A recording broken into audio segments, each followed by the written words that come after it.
Now it's time for the rant wheel. Here's how it works. We spin the wheel. Wherever it lands, we rant about it. This week on the wheel, we have locks on cinnamon raisin bagels, senators on Twitter, Henry Cavill, new iPhones, people focusing on 2020 instead of 2018, Norm Macdonald, Eric Trump, and Paul Ryan's identity politics. Let's spin the wheel.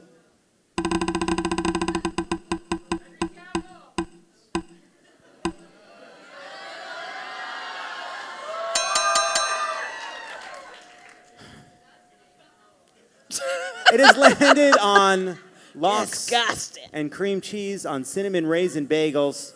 The order of Cynthia Nixon, who came almost within 20 points of, it's tough, of beating Andrew Cuomo, and who may have lost a few votes by ordering lox and cream cheese on a cinnamon raisin bagel in New York. Now, she didn't lose those votes because it's a bad order. She lost those votes because people lack imagination. There are two kinds of people in this world. People who think lox and cream cheese on a cinnamon raisin bagel is gross, and people who have tried it. Because let me tell you something. I was born on the Upper East Side of Manhattan.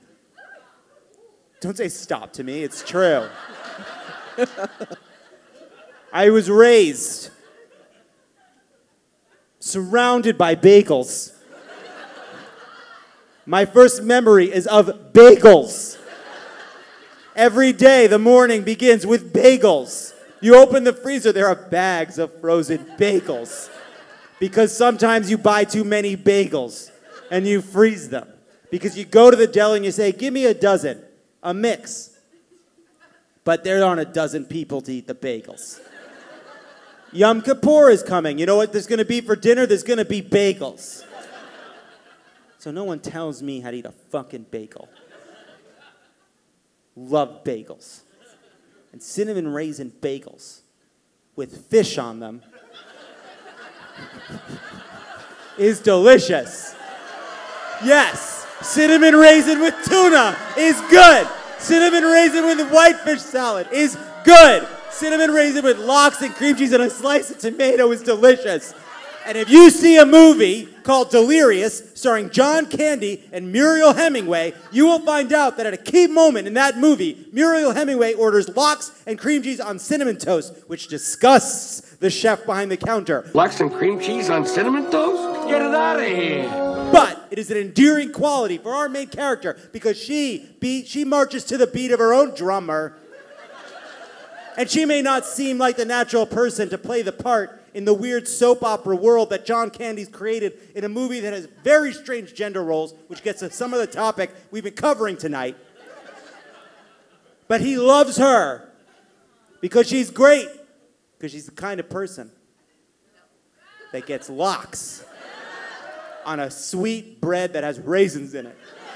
And if you tell me that fish and cheese and cinnamon and raisins don't go together, if that's wrong, I don't want to be right. Fish and raisins are good.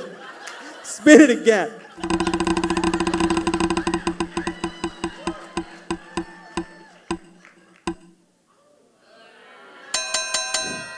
It has landed on Norm Macdonald, which was suggested by Janelle. I'm a fan of Norm Macdonald, of his comedy, and it's just upsetting to me that these motherfuckers don't really take into consideration black people like me that already got to explain why I like his folksy-ass bullshit that he does.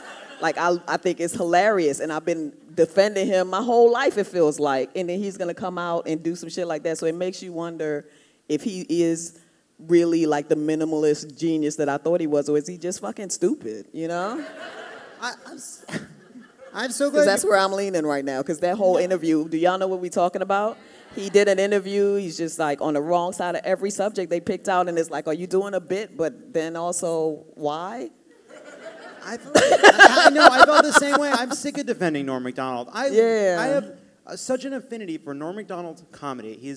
And to watch him go into that interview and say such, I get that This was not a Where case your of PR some, broad? This Where's is not. your- This is anyway. not a case of someone being avant-garde. This is a case of being someone Yeah. fucking stupid. Because you know, it is one thing to say I don't care what people think. I'm going to say what I believe. It is quite another to be so fucking inarticulate. To also even just in the same breath compare Louis C.K. to Roseanne. Yeah. To talk about them in the exact same way. Also to then you are a comedian. You've been doing this your whole life. Right. You are really gonna make fun of Nanette, which Yeah. you haven't seen. Right. What kind of person Well, that's why who I'm does leaning this? towards stupid now. 'Cause Yeah. I'm like, this is another example of how money makes you so insulated. He needs to just like ride a city bus for a couple blocks and see some real people and really know what's. He also said he didn't know racism was that bad until fucking Sacha Baron Cohen came out. Like, get the fuck out of here. But must be nice. Let's spin it again.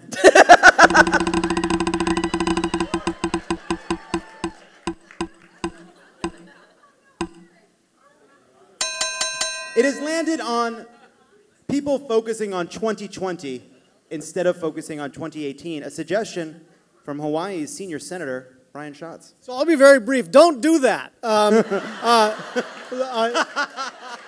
It is. We got about 55 days left, and it's not just not focusing on 2020. It's honestly not, in terms of politics, don't focus on anything else other than vote getting. This is not even the time to talk public policy. This isn't the time to follow every twist and turn of the Mueller investigation. This is the time to knock doors, to make phone calls, to actually get out the vote. That's what we got to be focused on. Let's save everything else for November. Yes. I'm so mad at Trump that he's making us do all this stuff. Absolutely do it, but God. We didn't have to do it before this motherfucker. All right. Let's end on a high note. The high note is this. This is it, guys. We are in the home fucking stretch. As Senator Schatz pointed out, everything of the past 2 years led to these next 8 weeks. All the complaining, all the we're exhausted, all the this isn't normal, all of it. All the donating, all the volunteering, all the marching, all the protesting, all of it led to getting people to vote in the next 8 weeks. The primaries are just about done. We have our candidates. We know who is in these races. We know what we have to do. We need to pick up these seats in the House. We need to win some seats in the Senate. We need to win up and down the ballot to make sure they can't gerrymander us into needing to win by 10 fucking points again. So go to votesaveamerica.com. Do whatever you have to do. Get involved. All of your tweeting, all of your worrying about this, all of feeling like the campaign of the last 2 years never ended, that you can't believe how much you've been focusing on the news, you didn't mean any of it. You didn't care about any of it. You don't mean it unless you do something now. Now. It's the final 8 weeks. Because if we don't show them, if we don't show Trump that there are people who want to hold him accountable and enough of us to outvote them and win this House back, he will believe he has permission and he will be right. If we don't win the House, it isn't because he'll think he has carte blanche to do what he wants. It won't be because he thinks no one will hold him accountable. It is because he will be correct. And that is why this election is the most important midterm election in our lifetimes, and that is why everyone has to do everything they can. It starts right now. That is our show.